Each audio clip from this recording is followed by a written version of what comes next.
Welcome to episode 7 of 1970's Brews. We are back, bigger and better. Well, actually, much the same for 2023. My name is Andy, and I am a home brewer and beer lover based here in Cardiff, in the beautiful country of Wales, here in the UK. 1970 is a Welsh phrase. It means big stream, and it's the name of a river that flows locally to me. 1970's Brews is also the name of my tiny home brewery and the name of this podcast. The aim of the podcast is to have great conversations inspired by beer with people who are passionate about beer, and do all this ideally over a beer. And I know already from setting up the call with my guest today that we've made a similar choice on beer, which is, then there's a reason for that, which we'll get to.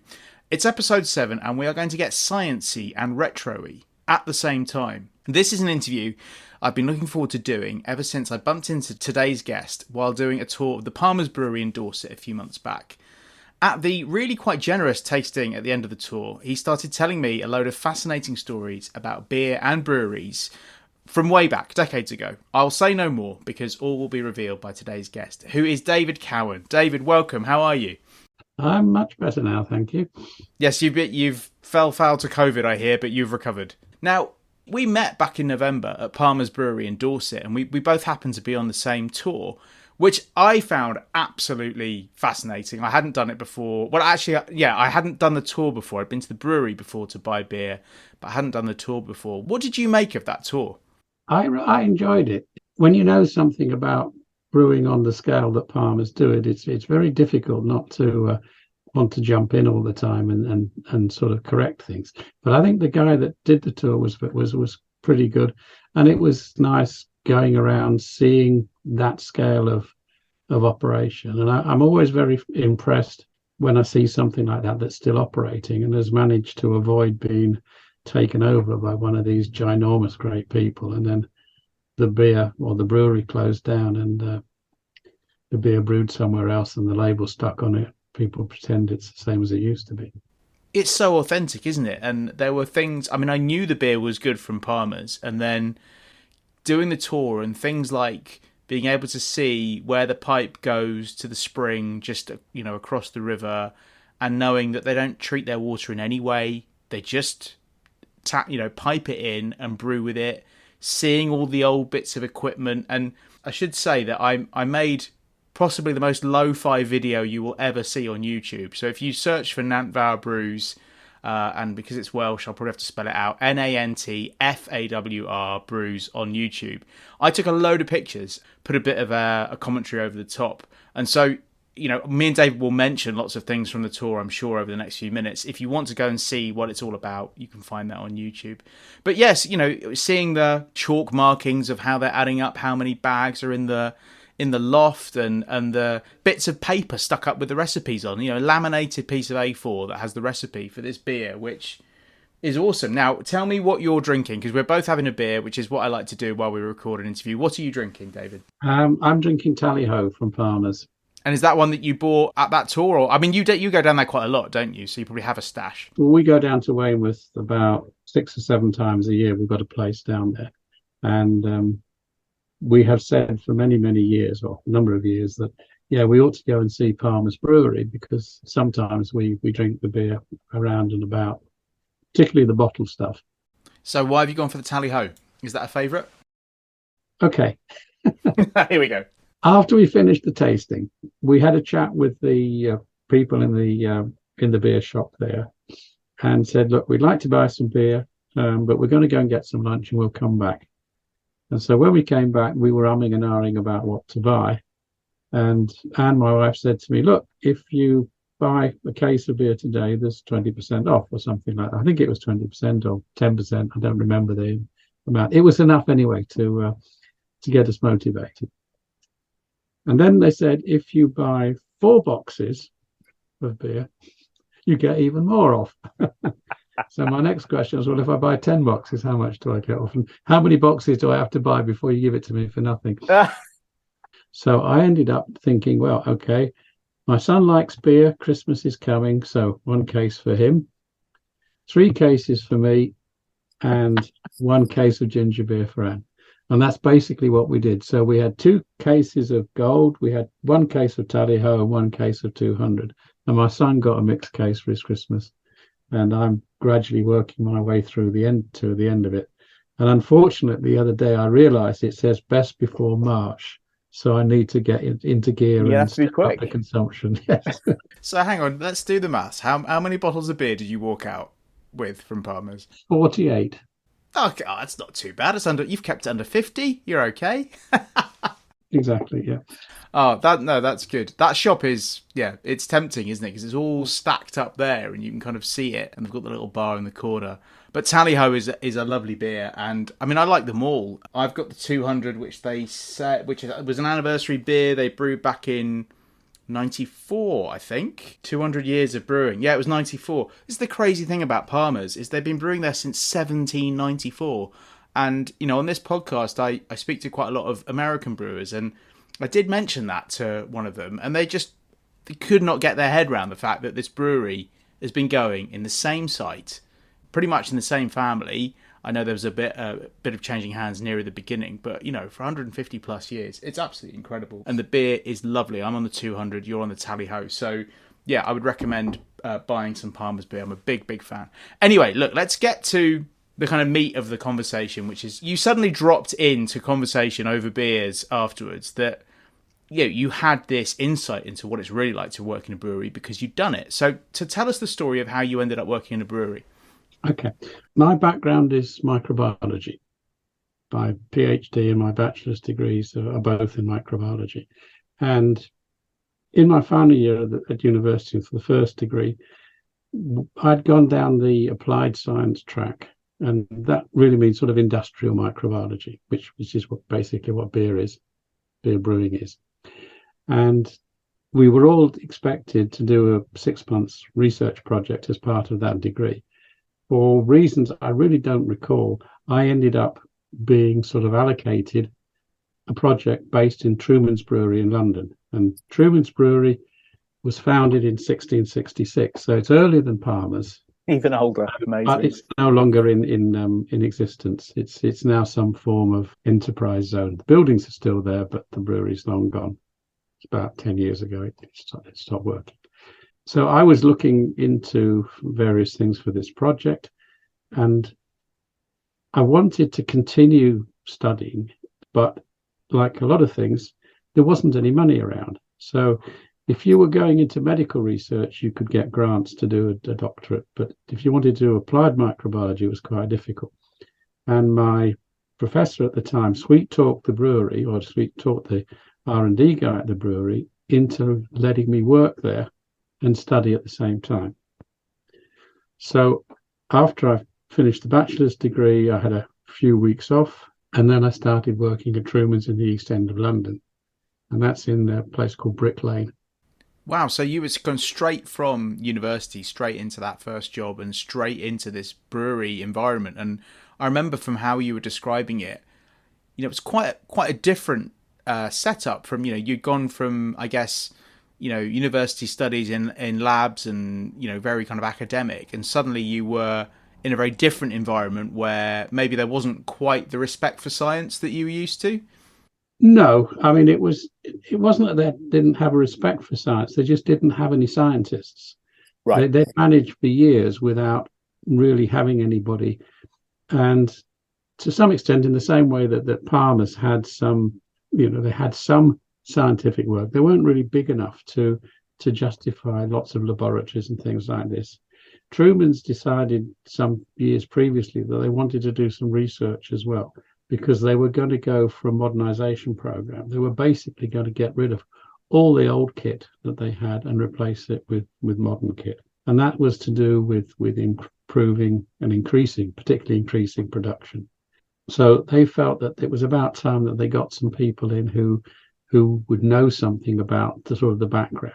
So although they had quality control, they didn't really have anybody that could sort of delve around in the corners and things. So when I turned up, my research project was basically to help them make that transition from the old type of brewing to the new type of brewing, and try and work out why does one particular yeast make this type of beer, and why does one particular yeast make another type of beer?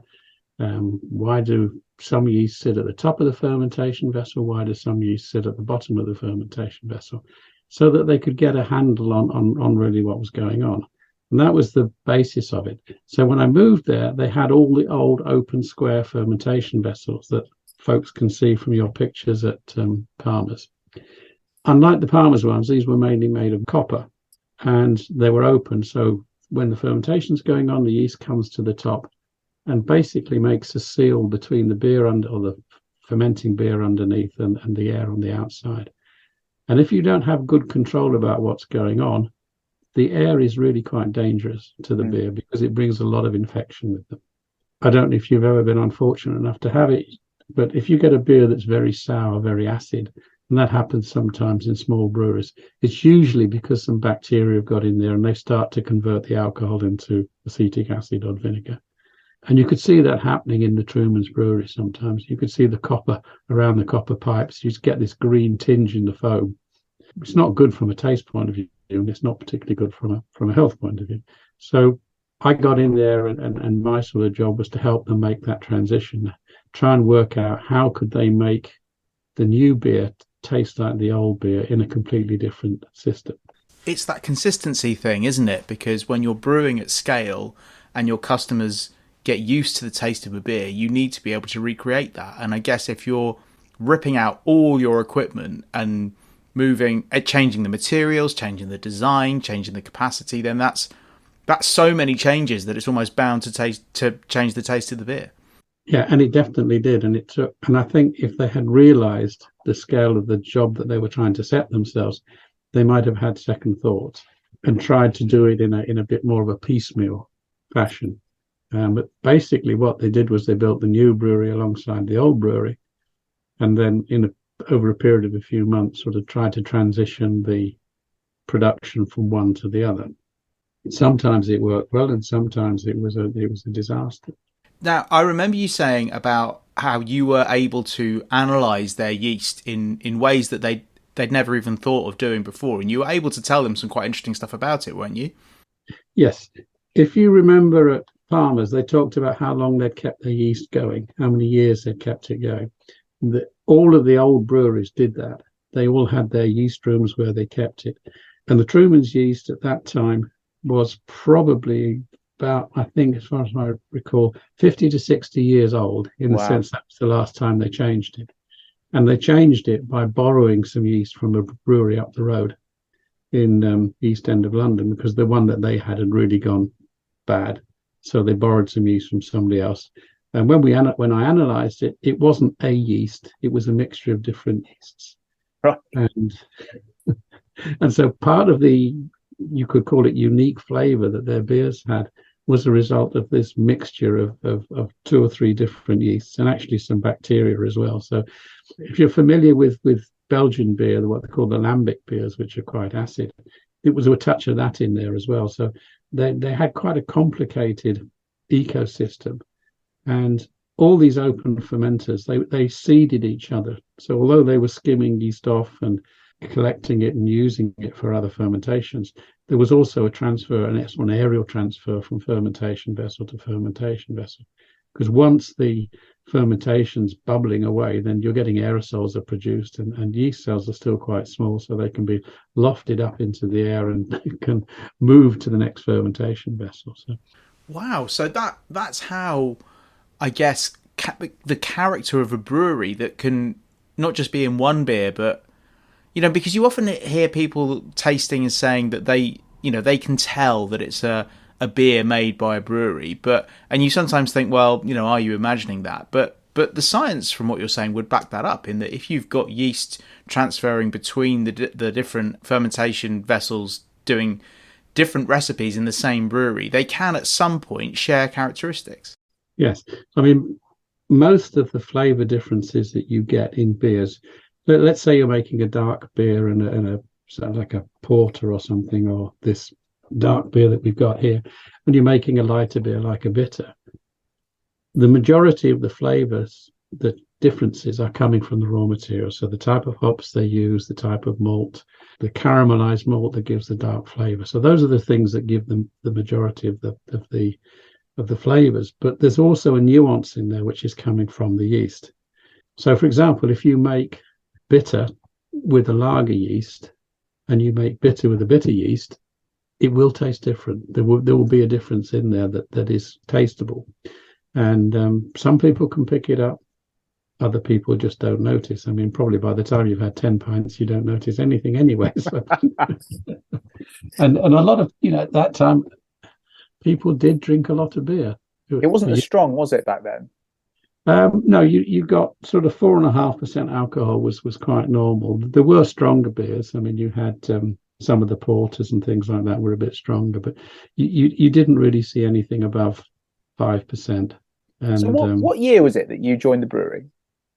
I joined them in 78. Wow. 1978, not 1678, but 1978. Yeah, you can't quite claim the 200 years brewery. No, it's well preserved, like Nelson and his barrel of brandy or something like that. Were you interested in beer before you started working at the brewery? Yes, but I mean, I suppose I had the normal student interest in beer. Well, all your mates must have thought, hang on, how's David landed this plum job working in a brewery? Yes, yeah, they did, and some of them did. I mean, we had other projects as well. I mean, we used to try and make things like sherry and stuff like that in the lab. I mean, our professor was quite interested in fermentation, so you either went with him and did beer and sherry and stuff like that, or there was another lecturer and he was much more into dairy thing, and you made cheese and yogurt and stuff. So we did that as well. So, but yeah, getting that particular thing was unexpected, and to be honest, I didn't really think about it. I just thought, oh, this is an interesting project. And when I then got the chance to do a second degree as well, it just seemed to me like a nice continuation. All right, let's go back to late 1970s, Truman Brewery. What's it like to work in a place like that? Because we were wandering around Palmers, and you were still seeing the old coal-fired furnace, and there was a lot of old equipment around, but you could see the modern working practices. Everyone had high-vis jackets on, and there were lots of safety notices everywhere. But, 1978, Truman's Brewery, I bet there were a few characters and I bet the work environment was very different from what it would be now. Very different. I mean, the Truman Brewery at that point looked very much like a sort of Palmers on steroids. I mean, it was probably 10 times the size, 10, 20 times the size, but still regarded as being quite a small brewery. You had big open rooms, multi-story sort of things, where I don't know if you can think about, some of these things like porridge, the prison things, where you've got all the cells around the periphery and there's open space in the middle. Well, it was a bit like that. And if you imagine the fermentation vessels taking up the places where the cells were, that's sort of thing you say. So you're always going up and down these steps and gantries and things. They were mainly metal. Some of them were stone. They were always slippery because stuff was always being spilt. Because the fermentation vessels were open, if the fermentation got a bit too vigorous, then it slopped over the side, and it didn't have these nice things that Palmers had to sort of shift it all away. So some of it would go on the floor. So it could be quite slippery, and it could be quite dangerous. Open fermentation vessels themselves are dangerous because if you fall in, you'll die from CO2 poison. The CO2 is heavier than the air, and it sits on the top of the fermentation vessel. And when you draw the beer out through the bottom, the CO2 gets left behind. So anybody that's going to go in there and clean, because there was no mechanical cleaning, it was all done by hand, blokes with brooms and stuff like that. You have to be very careful that there's somebody watching over, and there's enough time has elapsed for the air to be fresh enough for people to go down. I remember you telling me that before, that it was a genuine danger, that if you were on your own, you could succumb to the fumes. Yes, and what I don't think they also realised, and it occurred to me one day when I was there, because you've got this open structure like a prison, the CO2 that's coming out of the fermentation vessels will find its own level, and that means the ground floor or the cellars underneath the ground floor. So again, there were areas where there was very strict instructions: you don't go down here by yourself. On the other hand, if two of you go down and succumb, then you're stuck anyway. So some of the things were a bit bizarre, really, but that was a lot. The health and safety was, I would say, to be honest, hadn't been invented in that point. You didn't think a lot about it because that's the way it was, but you had to be careful. And it took me quite a long time to find my way around the thing, because the thing hadn't been built as a single unit. So it's a bit like a house that's had extensions. There were bits here and different levels, and to get to certain fermentation vessels, you had to go through this part of the brewery, and then and so on and so forth. So it took me a while to find my way around. And then, of course, we also had all of the areas where things were heated. So you had the coppers where the wort was boiled and the hops were put in. You had the mash tuns where the ground malt was mixed with hot water. Lots of places where there was steam around, so you could get condensation. So sometimes you get in there if they'd been boiling the kettle and the copper, and somebody had opened it up to take a sample, the room would fill with steam. There wasn't any heating in the place, so if it was the winter time, then you got all the condensation. So you walk in there and you come out sort of almost dripping wet with all the condensation. So it's quite a bizarre environment to be in. They had a very generous beer ration, didn't they? They had it's a sample room, it was called, right down on the bottom in one of these cellars that I'm referring to, where this CO2 could build up. And we would go down there every lunchtime. Basically, you could have as much drink as you felt you were capable of holding. And they told me that I had a week to sort of come to terms with it. So, I mean, you can imagine I've just come out of university. I've not had a lot of money. In my final year, I was quite skint. My wife, I just not long met her, and I had to decide at that point between her, cigarettes, and beer. That was the three choices. And I decided to give up cigarettes. That is brilliant. and this last July we celebrated 50 years marriage, so that's going to be quite. So she's probably kept me alive. The cigarettes would have killed me. So. Oh, you've got to choose. I mean, look, obviously you had no choice but to prioritize your wife to be. But then if the choice comes down to cigarettes or beer, I mean, there's only one choice, obviously. Wow. I mean, it must have been the most incredible experience for you. How long were you working there for in total? About 7 years. Normally, if you do a PhD in that sort of area, it takes 3 years. Because the brewery had never had a qualified microbiologist before, they suddenly realized that there was some expertise that they could tap into.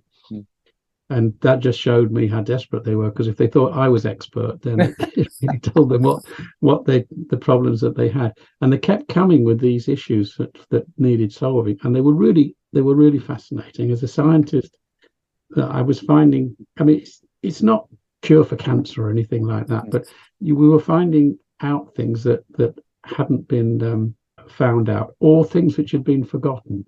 And that was also quite interesting. I mean, that we found some old books in the when we were clearing out part of the brewery, moving from the old one to the new one. We found some old books, and one of them was an English translation of the book by Louis Pasteur, Études sur la bière. And this book it was the book of its time. I said to the people there, well, do you want this? And they said, no, David, it's an old book, it's no good. Well, can I have it? And I've still got it. And I mean, it's not worth anything, because I mean there were hundreds and hundreds of it. It's not like a first edition or anything like that. But when you look through it, it was amazing how much stuff was actually there. And so with all this stuff going on, my slightly academic research tended to get pushed a little bit to one side. And also it wasn't going as well as I'd hoped.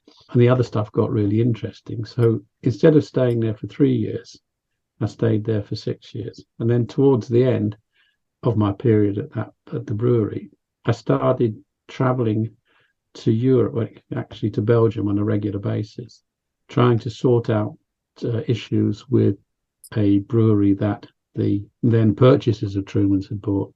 So that was a company called Grand Metropolitan, and they bought a brewery in Belgium and they bought a brewery in Germany. And I was just commuting backwards and forwards, 3 days in Belgium, 7 days in the UK, 3 days in Belgium.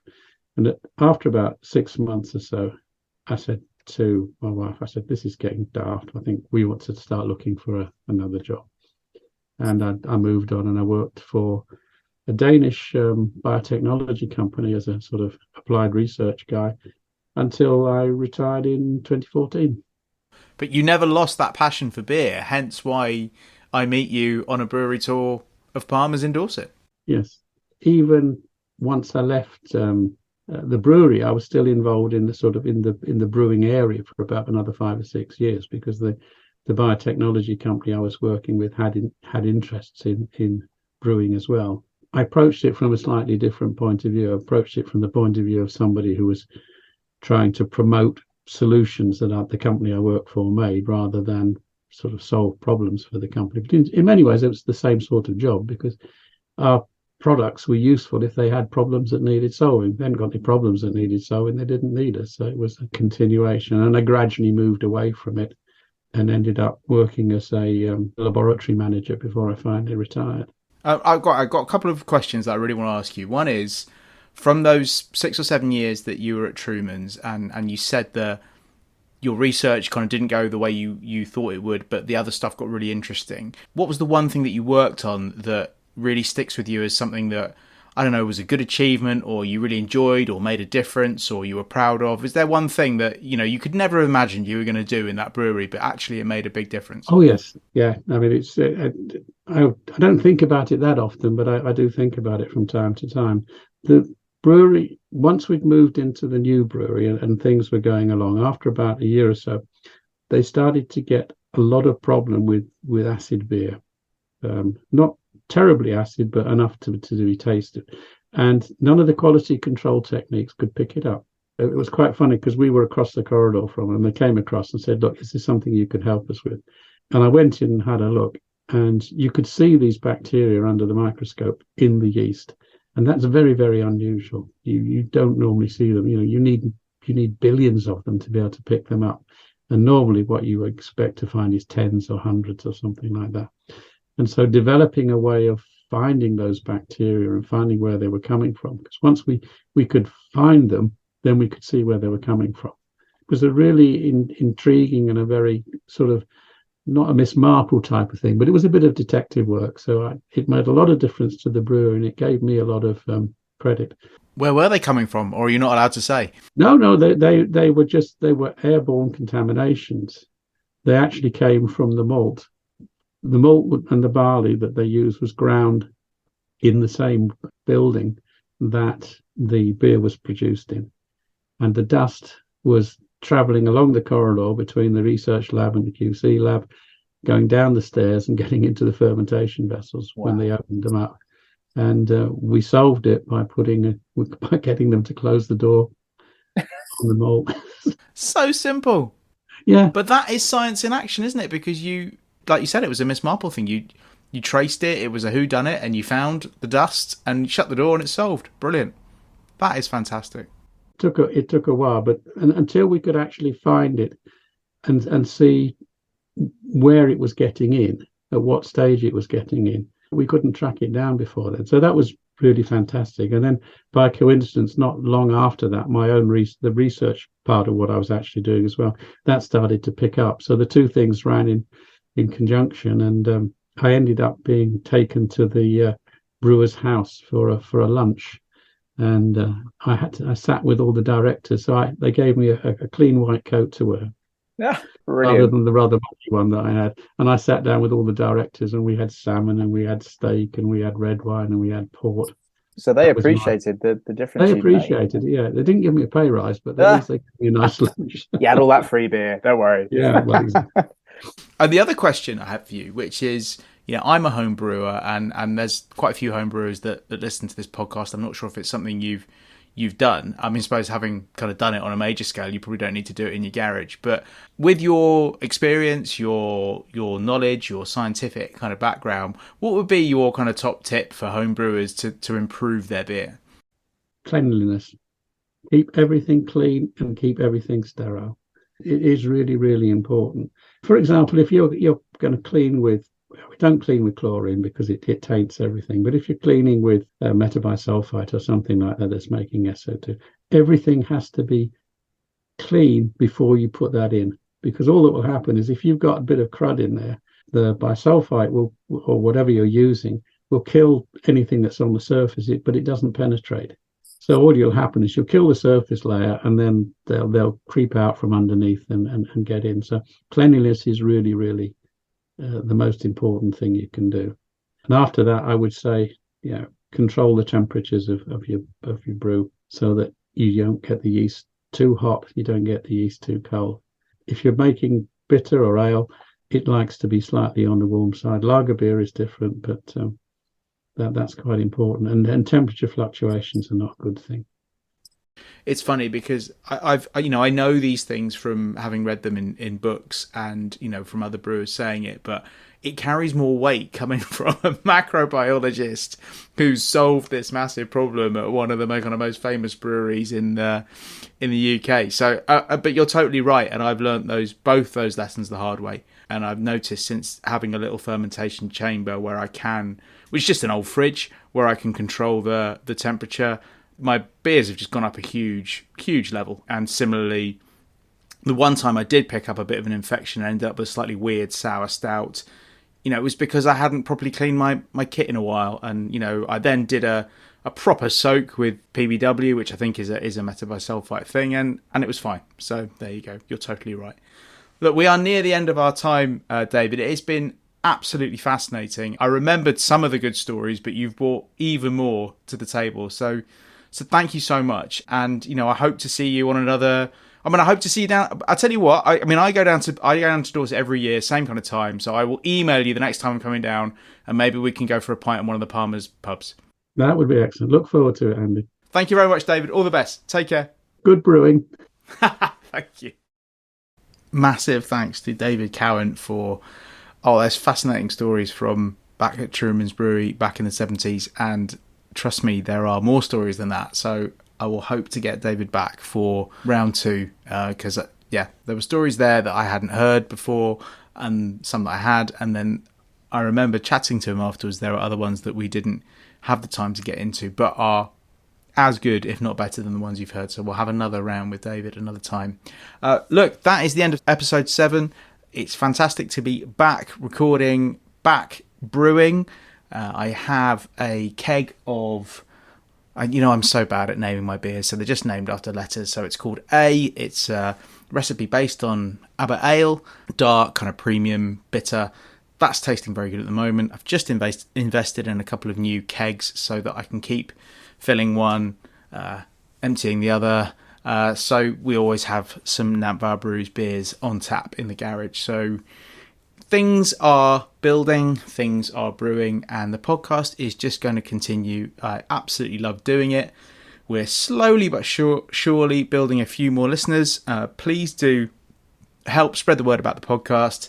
If you know anyone who loves a beer, loves a podcast, would love the combination of the two, then let them know. The nicest feedback I've had so far is from people who say what they like to do is get an episode on with a beer, and the kind of 30 to 40 minute runtime perfectly suits a pint if you're kind of going for it a bit, or a bottle or a half. And I love that idea of people sitting there with a beer while listening to the podcast. If you'd like to be on the podcast, you don't have to have, honestly, the most tenuous link to beer. It doesn't matter. I just love talking to people who are passionate about beer for whatever reason, or we can find a link. To get in touch, the best way to get in touch with me is andytaylormovies@gmail.com, all one word, all lowercase.